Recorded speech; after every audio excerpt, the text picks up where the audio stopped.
उत्तर प्रदेश के जो अभ्यर्थी लंबे समय से इंतज़ार कर रहे थे, प्रतीक्षा कर रहे थे, आयोग से उम्मीद लगाए बैठे थे, तो आखिर में आयोग अभ्यर्थियों के जो उनका भरोसा था उस पर खरा उतरा और उसने इतनी जल्दी जो है वो विज्ञप्ति के साथ सूचना भी जारी कर दी। अभी अभी ये दोनों अपडेट आई हुई हैं, जिसमें से पहली जो अपडेट है वो देख सकते हैं लोक सेवा आयोग की तरफ से 5 जुलाई आज डेट है और ये विज्ञप्ति अभी अभी जारी की गई है, जहां पर यह सूचना दी गई है कि जो आयोग के माध्यम से उत्तर प्रदेश प्राविधिक शिक्षा अध्यापन सेवा परीक्षा 2021 थी, उससे संबंधित जो विज्ञापन आया था 2021 में, उसके अंतर्गत 19 विषयों तथा पुस्तकालय अध्यक्ष सहित 20 विषयों में से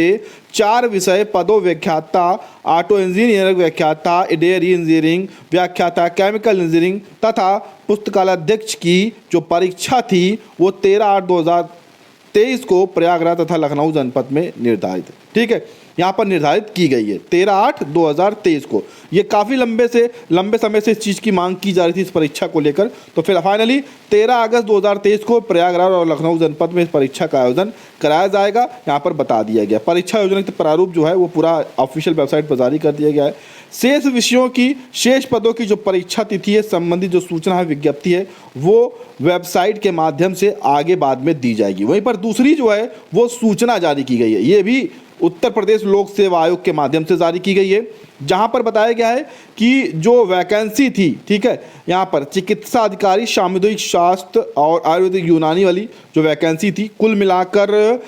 962 पदों की यह सीधी भर्ती थी, ठीक है। इससे संबंधित इस सूचना को जारी किया गया है, जहां पर बताया गया है कि ये जो भर्ती थी इसका जो अंतिम परिणाम था वो 11 जनवरी 2023 को जारी किया गया। तो इसमें थोड़ा सा बदलाव कर दिया गया है। बदलाव देखिए क्या किया गया है कि जो चयन परिणाम था, ठीक है, 237 पर चयनित अभ्यर्थियों की योग्यता, अभ्यर्थी जो यहाँ पर थे, अभ्यर्थी थे, ठीक है, योग्यता श्रीवास्तव, इनका रजिस्ट्रेशन नंबर है, आप रोल नंबर भी दे सकते हैं। फिर यहाँ पर अनारक्षित एवं क्रमांक था 325 पर चयनित यहाँ पर अभ्यर्थी थे शिखा, ठीक है, उनका भी सब कुछ यहाँ पर डिटेल्स वगैरह दी गई है। तो माननीय आयोग द्वारा इनका जो चयन था वो निरस्त किया गया था। फिर उसके फलस्वरूप गठित 2 रिक्तियों के सापेक्ष जो अभ्यर्थी थे उसमें से ये योग्यता श्रीवास्तव, ठीक है, और उसके बाद उनके स्थान पर यहाँ पर ये देखिए दूसरी सूची यहाँ पर जारी की गई है, तो पूजा पवार है, ठीक है, उनके पूर्व में मुख्य सूची के अंतर्गत ईडब्ल्यूएस की रिक्ति के सापेक्ष जो संतुति है वो की गई थी।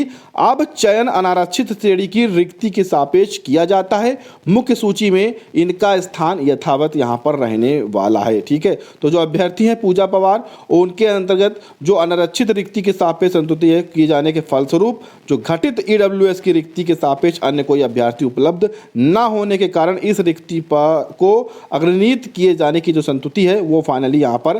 की गई है, ठीक है। और वही यहाँ पर बताया गया है किसी का